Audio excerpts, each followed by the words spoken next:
It's going to be an interaction with doctor. It's going to be a conversation.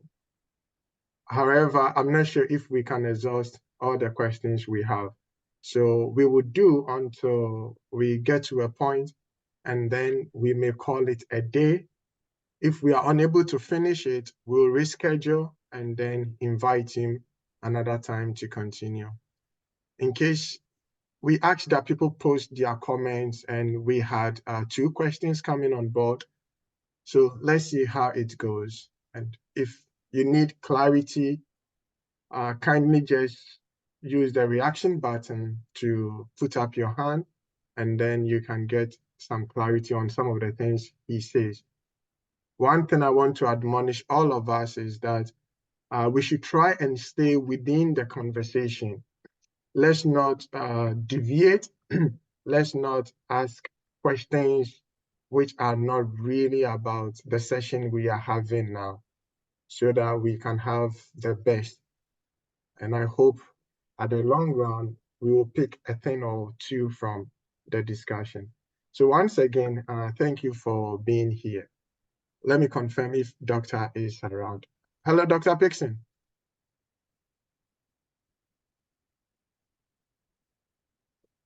Hello, Dr. Pickson. Doctor has joined, so okay. I think you have to unmute yourself and then. Oh, you put it on your camera. Okay. No, Doc, please put on your camera. You put on your camera for us and unmute yourself. You are mute, so kindly unmute yourself.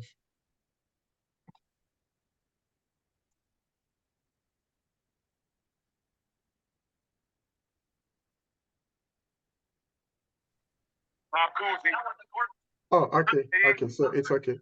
So please, for the rest of us, let's please mute our mics, and then when we have something to say, we call on you. Can we get started on past time? Okay, so Doctor, thank you for having you here. And as the tradition goes, do you mind telling us about yourself? Like, give us a brief introduction of yourself for today's session. Anyway, let me tell you. First of all, I'm a Ghanaian. My name is Dr. Robert Pickson. And what I would like to let people know is that I'm a Ghanaian.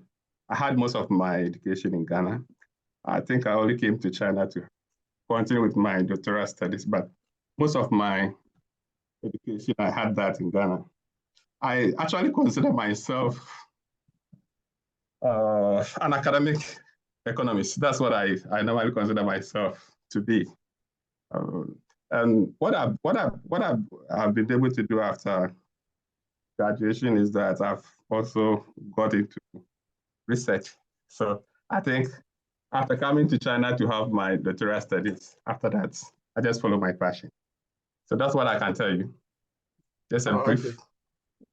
Okay. Thank you so much, Doctor. So if there's any other questions, I think later we can answer that. Okay. We would like to know, so what motivated you to become like a researcher? What was your motivation? Oh, for me, the passion to be different among my colleagues. I'm someone that would like to be different among my colleagues. So I felt like going to research also make me different. Most of my colleagues I started school with, some of them wanted to be accountants, they wanted to go into corporate. So I think just getting into research makes me different from most of my colleagues. And also, I have a quest for curiosity. Like, I always want to take up a new challenge. And I think that just engaging in research in itself also presents a challenge to you. So being ready to take up a challenge, and also that challenge will help you to contribute to knowledge, and also being up to date. You know, when you're a researcher, what the best aspect of being a researcher is that you are abreast with the current development in your field.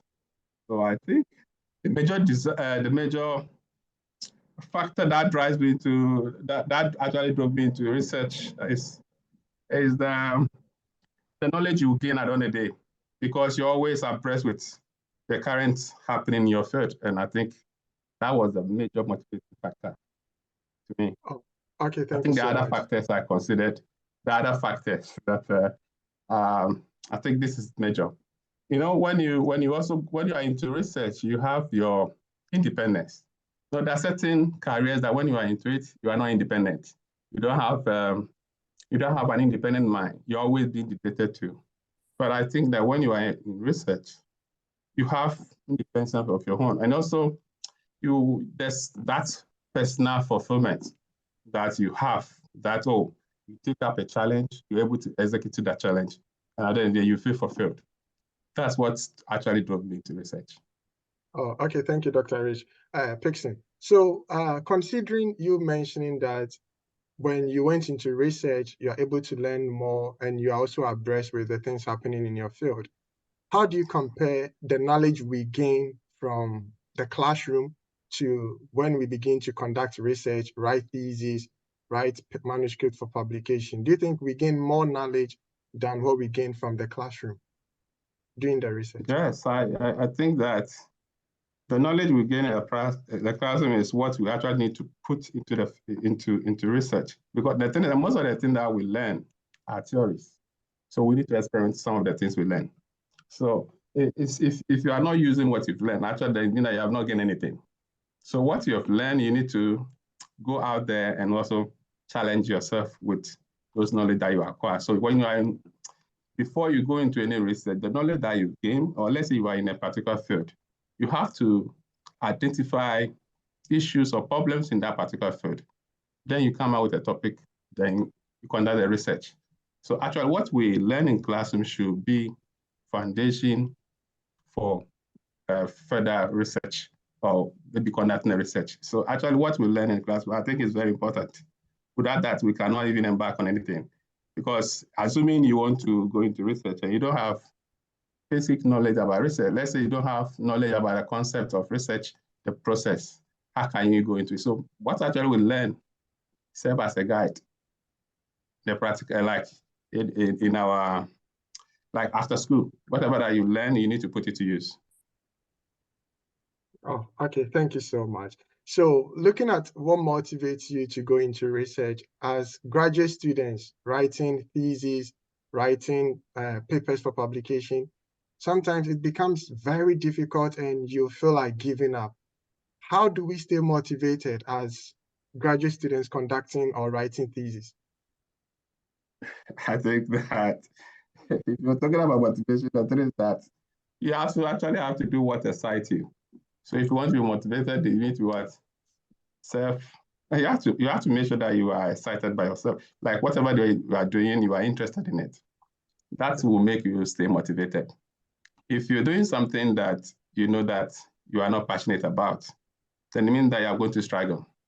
So Okay. as researchers or as students, what I normally would say is that you need to do what you think you have interest with. So this whole issue has to do with how maybe a PhD student starts with the selection of their supervisors. Before you contact any professor to work with, you have to make sure that that professor share your research interests.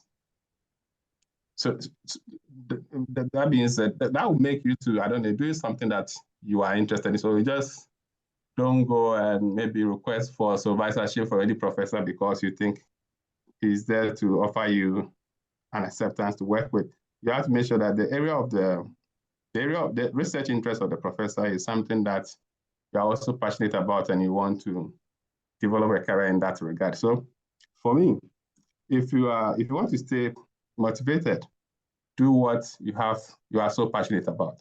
Go into subjects or topics that you feel so excited. Once you are excited about those topics, I think that can carry you in your research journey or even your doctoral studies. That's it. Oh, okay. I think that's very good. So we need to have some interest in the topic or the area Yeah. we are trying to research, and then it will be a source of motivation. Yeah, I Yeah, think that's yeah, yeah. very great. Okay, If you don't so mind, I talking can about, add this. If you don't mind, I can add this. You see, normally the frustrations of most students is that they end up being told by their professor that do this, do that. So it means that I don't know, you are doing something that is not of any interest to you, but it's of interest to your professor. You understand? Yes. So it means that you yourself, you are doing something that you are not so excited about. And you go and the professor is only there to guide you. Sometimes we think that the professors actually know everything. It's not so. You see, the higher you go, your knowledge are limited, just that you have expertise in certain areas. So the professor will be able to guide you. But the thing is that the professor is also there to also develop you into a better researcher or a good academician. So what he has to do, he has to put a lot of pressure on you to make sure that you go through that process of development of becoming a good researcher. So you can see that most of the times, most of their remarks or certain things that they might do was to exert pressure on you or frustrate you in a way that you will learn, you have to go and do further studies to make sure you go ahead with your research. So in that regard, then you don't go doing what the professor wants, but something that is of interest and your professor actually respect that, then you can go ahead with it.